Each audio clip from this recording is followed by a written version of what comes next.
Yeah, this longer video is as a kind of a consequence of a short I did about like holy names, and that especially in the Hare Krishna movement they kind of assign themselves these holy names. I mean, I just went once to a meeting in a park, uh, and I always kind of wanted to go after being inside yoga for a long time, just kind of to see how it is there. But there kind of there are reasons for like the chanting and all this stuff, right? And it became a little bit strange because Sri Krishna never really demanded to chant, right? So many times per day, right? It's like I don't know. If I was a god and people would say my name all the time, I think I would get a little bit irritated, to be honest. Uh, but yeah, I because they're colorfully dressed, but it's such a show, like the dress up, because it feels like a performance, right? Like you have to perform. And they say it's you perform for Sri Krishna, but I don't know. He didn't specifically ask you to do that. Right? I mean, I can imagine if anything, he would want you to interact with one another, right? If he is self-contained power, then I think he's more about letting the people interact in a playful way with one another. Or also this whole sex thing, you only can only have sex to have children or something like that. Yeah, so like a lot of rules. Yes, a lot of and yeah, and there's the explanation of the chanting was because there's no other way to stop the thoughts, right? Like they're afraid that all kinds of thoughts will come in, all kinds of naughty thoughts, like sexy thoughts, right? Thoughts about sex. I mean, in that way, I like the phrase "your fear is your path," right? So whatever you fear most, that's kind of the direction. Because if you think about it, fear it's like a very high, a very intense form of excitement in a way, right? You're excited to the point that it's so scary. Well, I'm not talking about like life and death, right? Like if someone comes at you with a knife, yeah, you'll fear and it's very exciting, but not to run towards it. Maybe if you can defend yourself or something, right? If that's the best survival option, which might be true, who knows? But I'm more talking about like other stuff, right? And yeah, but I'm thinking. But the thing is, I wouldn't mind going there and just look at people because I like to look at people, and they always and they for sure would not like me to look at them. But in a setting of a group of chanting people, I think it's okay. But they want you to chant also. They want you to be. They want you to go into that and to participate in the chanting. But I don't really want to do that. When I was in the park, I said to this guy, "Look, I don't really want to chant." And this guy was forcing everybody to chant, and like the chanting itself is the religion, yes. It is the And it seemed like a bit coping because every time the conversation became a little bit too introspective, the forceful chanting happened again. And it's like, come on, guys, have you heard of living? Having fun with one another?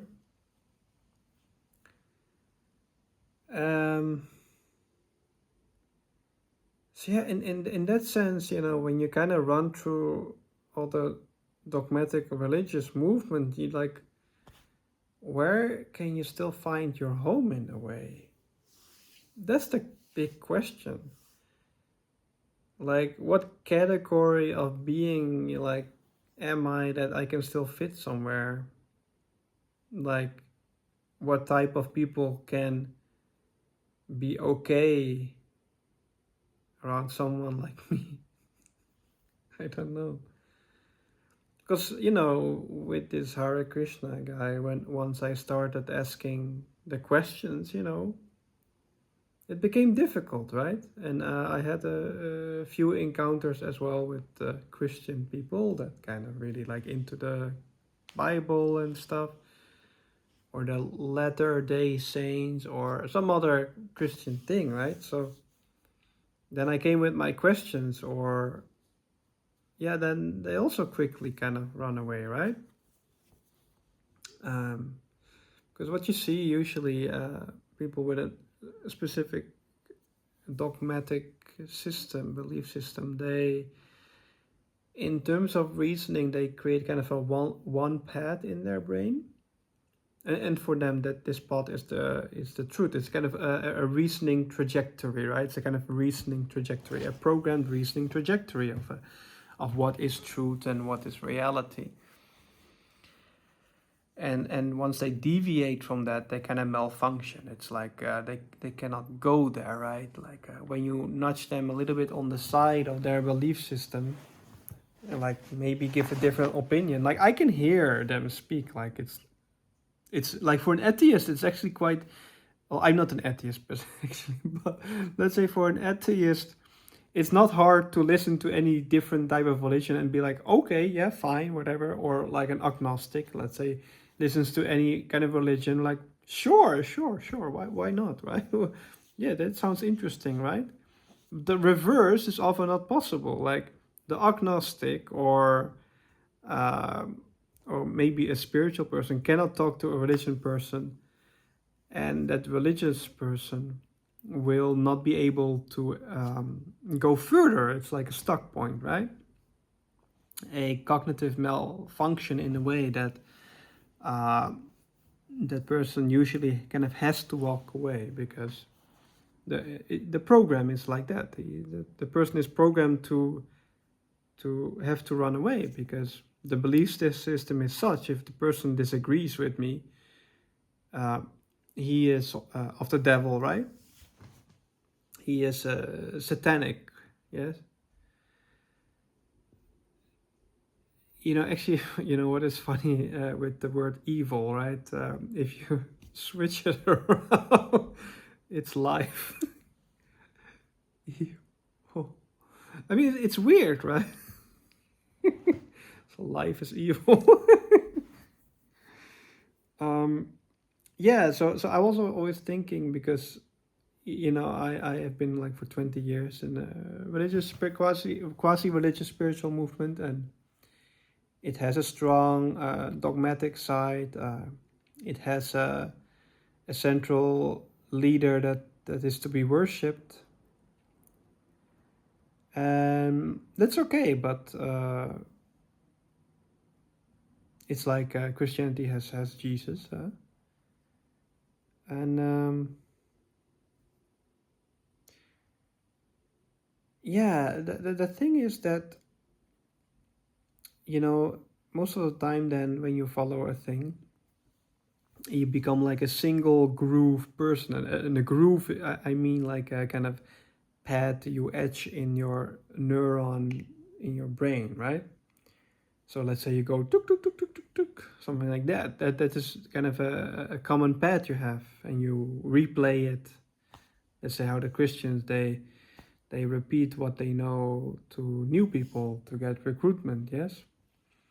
And when anyone kind of pushes them on the side of that trajectory, where they have to uh, go in another way where they didn't go before in their brain, they kind of reject, right? They have to go.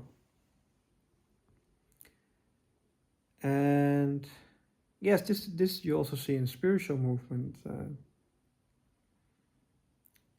And in that sense, in a kind of weird way, if, let's say, the judgment of human race, let's say, hypothetically speaking, was not based on religion, but based on the flexibility of your brain, because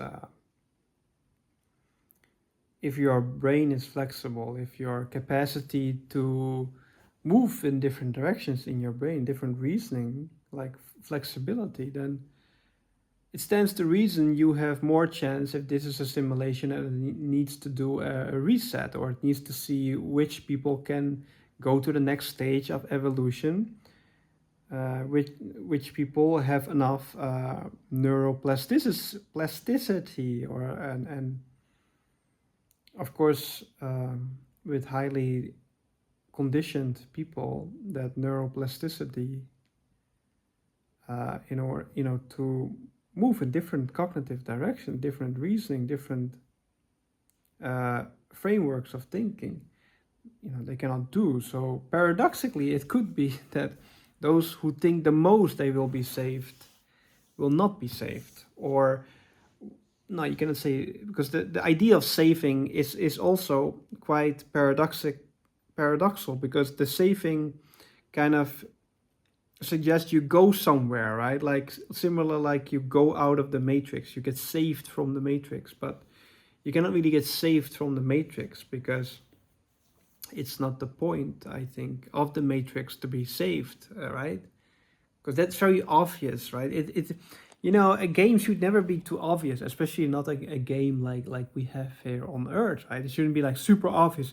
Oh yeah, just follow this or that religion, because it's like, what kind of game is that? Like, you start the game, you get born, and some guy said, "Oh yeah, no, it's simple. You just have to go this road, and then the game is finished."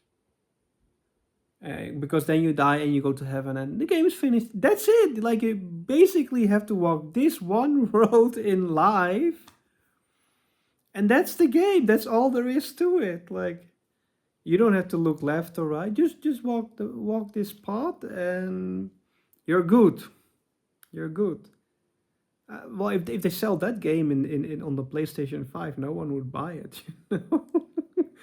Let's be honest. Like my brother is a gamer, and he wouldn't buy such a game, right? Where you get you enter the game, the start, right?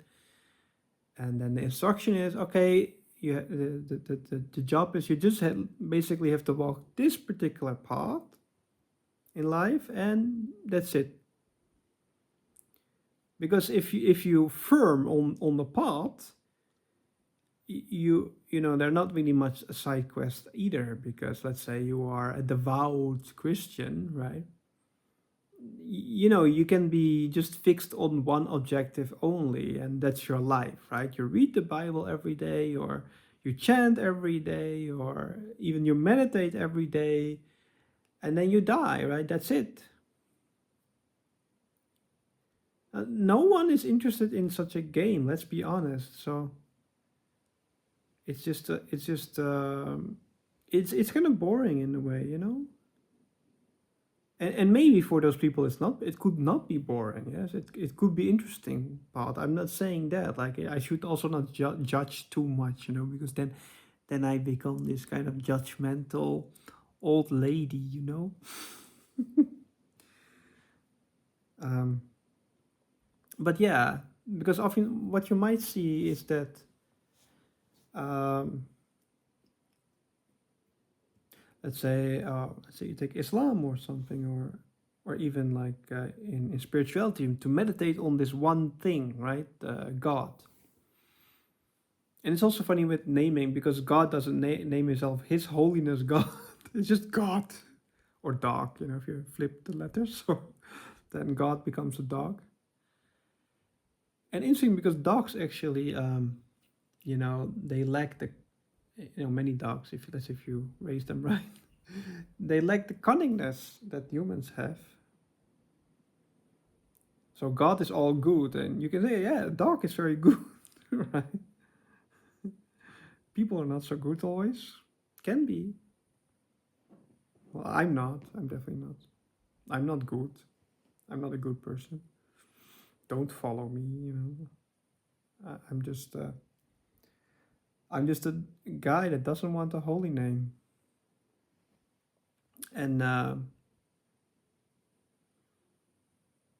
yeah, yeah. I just yapped about different things, which is interesting.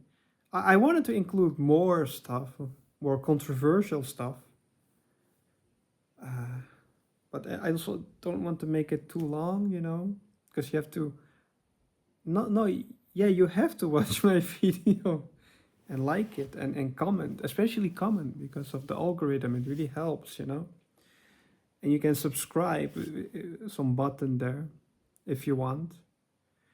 And if you don't subscribe, yeah, clearly you're not going to go to heaven because you're not following. And the idea of heaven is like you create this microverse somewhere, this bubble verse, right?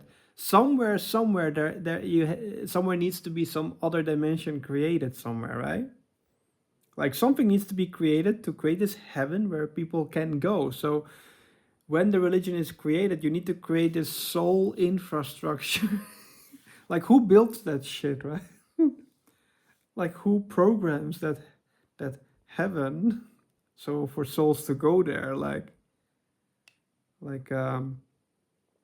who is the architect of this, like a new when a religion start, then someone needs to come up create this heaven, because before it wasn't really there because the concept was not there. So something new. Yeah, something else was already there. Oh, okay, because God lives there. Yeah, but they always say no one can know God, or God is mysterious, so how can you be sure?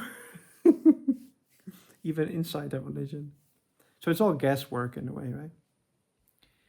Because with a heaven, you're gonna have to create special conditions, right? Like how they say, how they write. Like, okay, in a Christian heaven will be like this, and the Islam heaven will be like that, based on what the people want.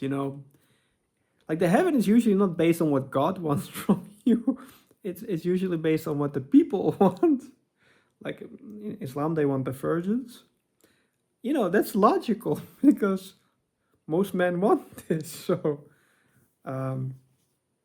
yeah, with with Christians, I don't know what they get. Like, of course, in Hinduism, it's kind of like a technical thing. It's like you have all different layers, almost like a video game with different levels of hell, uh, or of illusion, right? Rakshasas as final bosses and stuff like that. So that sounds a little bit more RPG like. I should honestly say, where you have the summons, the deities you can summon, and fight with you. So that's kind of like a more of an RPG style thing, like a Final Fantasy I used to play, where also one summon was called Shiva or Ifrit and stuff like that. So that's more fun.